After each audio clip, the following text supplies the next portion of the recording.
Olá, seja muito bem-vindo a mais uma sessão do curso. A partir de agora, nós falaremos a respeito de gatilhos mentais.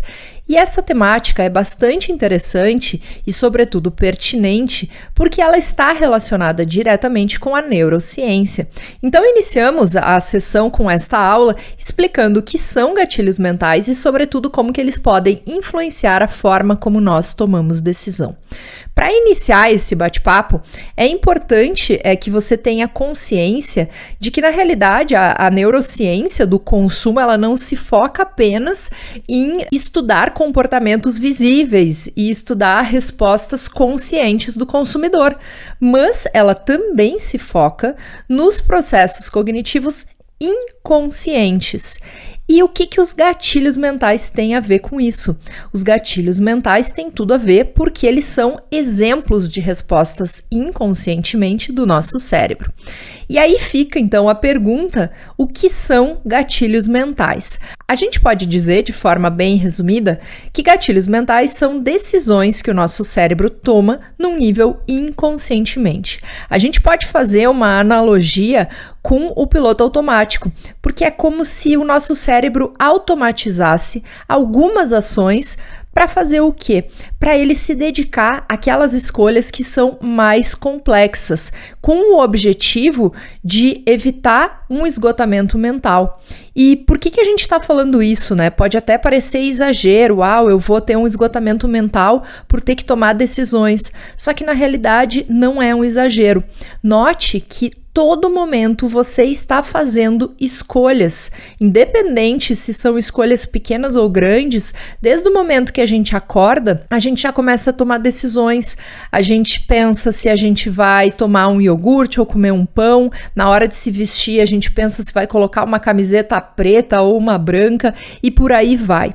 Então, muitas decisões do nosso dia a dia passam despercebidas. A gente nem tem consciência de que nós estamos tomando decisões. Só que, na realidade, a gente toma, sim, decisões e tomamos muitas decisões. Estudos sugerem que a gente toma uma média de 35 mil decisões por dia. E um estudo realizado numa universidade chamada Cornell University mostrou que só pensando em comida, nós tomamos uma média de 200 decisões por dia. Isso mesmo, só para decidir o que a gente vai comer. É incrível, né? Então, o que acaba acontecendo, né? Esse excesso de escolhas que nós temos que fazer diariamente, ele pode levar a uma fadiga da decisão, porque na realidade a gente tem um estoque que ele é finito de energia para lidar com tudo isso. Então, o que acontece? Para nos poupar, o nosso cérebro acaba tomando algumas decisões por conta própria, sem mesmo que essas decisões cheguem ao nível consciente. Mas antes que você pense, o gatilho mental não é uma invenção do marketing, ok? Os gatilhos mentais, eles são recursos da própria natureza humana e que, como eu comentei no início da aula, eles facilitam as nossas tomadas de decisões. E os gatilhos, eles podem ter relações com vários estados psicológicos, sejam eles positivos ou negativos. No momento, por exemplo, que eu tenho muita alegria, muita excitação, muita euforia, eu posso ter determinados tipos de gatilhos que me ajudam naquele momento. Ou então, quando eu estou me sentindo ansiosa, com medo, com receio, eu também tenho outros gatilhos que me ajudam a tomar decisão. E uma coisa importante de nós falarmos é que os gatilhos estão diretamente ligados com as heurísticas, assunto já discutido com a Simone no módulo anterior. Por que isso? Por que a gente fala isso? Porque os gatilhos também geram respostas mais automáticas e se baseiam naquele sistema 1 de tomada de decisão. E uma coisa importante de comentar é que as decisões tomadas pelo nosso inconsciente, elas são individuais, é claro, e dependem da experiência de cada um.